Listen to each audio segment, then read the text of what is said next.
sector, right? We just released a report today. It's online. Everybody can see it.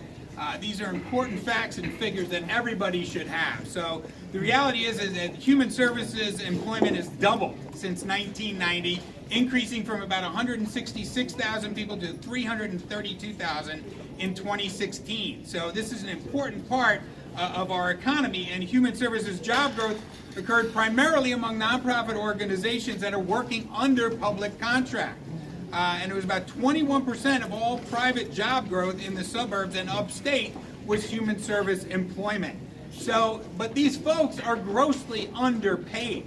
And that's the reality of the situation. The average annual pay for human service workers ranged from about $23,000 to $25,000 in upstate New York, about $27,000 in the Hudson Valley and Long Island, and about $29,600 in New York City. This falls far short of the income needed to help a family make ends meet most of the time. So, and the other reality is that human service workers are predominantly women, over 80%, and it's heavily women of color, about 44% of the total. So, and this is not a poorly educated workforce by any stretch of the imagination.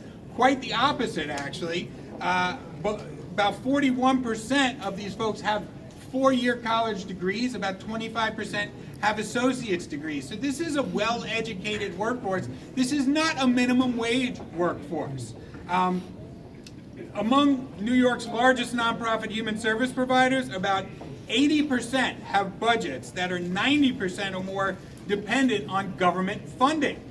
So we need the state to step up here and make up those gaps. Sadly, human service contracts do not cover the full cost of services, and they certainly are not going to cover the increases in the minimum wage that we're seeing for wages right now, and that's something that we desperately need to address. So let's consider this one fact as well, right? If human service spending had grown at the same rate from 2011 as it did in 2007 to 2011, that was an annual average increase of about 2.1%. If it had grown from 2011 to today at that same rate, we'd have $1 billion more that we would be spending right now to meet some glaring unmet needs in New York. And let's remember, right, since the recession, the number of New Yorkers receiving food stamps or SNAP has increased by about 76% outside of New York City, and there's also been about a 1/3 increase in households turning to safety net assistance. So while demand for services is increasing, we still have an underpaid and undervalued workforce. We're not asking for a lot in the grand scheme of a $159 billion overall budget.